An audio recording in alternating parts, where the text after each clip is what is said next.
Okay, fellas, we gotta change out all the feed hoses for the seed, and we gotta check every disc and bearing and grease, make sure nothing's blown out. And we also got a cracked caster.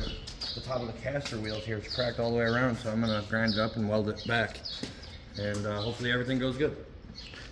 This old 750 grain drill, so you gotta keep on it or it just falls apart. Well, we gotta go through and check every unit, front and back, each component. There's a lot of wear spots. You gotta look at each one. You see, like, this is wearing here, it's gonna wear through. And this is where the seed comes down. This adjusts the speeds, how open it is, and this is just gravity fed. This is the most common drill in the United States. It's a 750 grain drill. It's one of the first models. See, there's a hole eating right in there. So you gotta go through every single bearing, make sure everything's spinning right, make sure everything's lined up right, make sure these tubes don't have holes in it because the seed will fall right through. And sometimes there'll just be a whole part of the unit completely gone missing because it does hundreds of acres, and sometimes people don't check on it. So it's gonna be a long day for us. We have to we have to grease, obviously, and we have to adjust this chain. This is the main drive for the whole unit, and just over time and wear, this starts stretching out. So we need to take a couple of links or get a new chain for this, possibly some new bushings, new tensioner bushings. So a lot of units. You know, you go through and you check each bearing.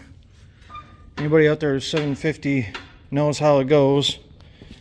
If you don't do it every year, it just gets worse and worse. So that's what we're doing today. It's a rainy day in Michigan. We got a nice heat in here, so see how she goes. So while you're looking at each unit, you got to go through, and there's a few grease spots. Here, two up there. There's one up in here. Then, you know, you check, like for instance this, I just caught this hose has been rubbing on this disc. So you either need to change the angle of this or replace a component to move this over.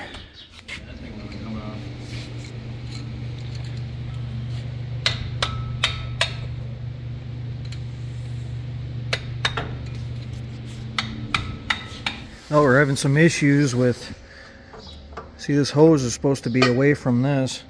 There's a bracket right here that keeps this in place. The seed drops down, and then it comes through here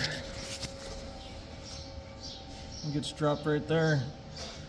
This wheel right here is supposed to be lined up with it, and this whole thing's been shifting, as you can see here. See, this thing shifts back and forth,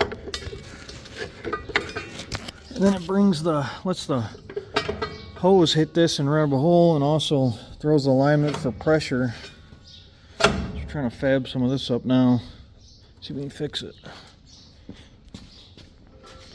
See, this one's right, it doesn't have much play, and how far away it is from the disc. So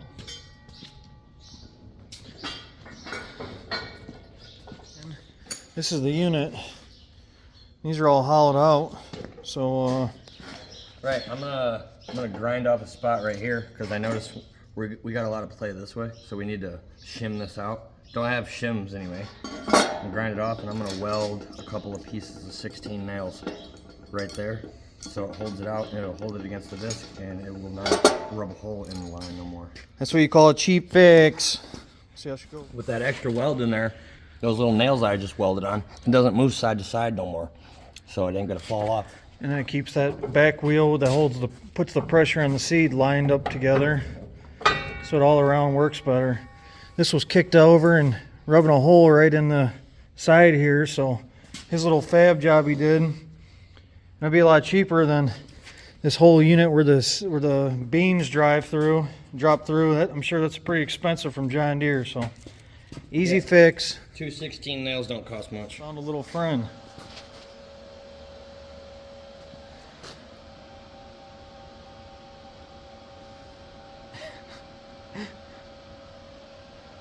That's a confused little mouse. Huh. Very weird. First time for me.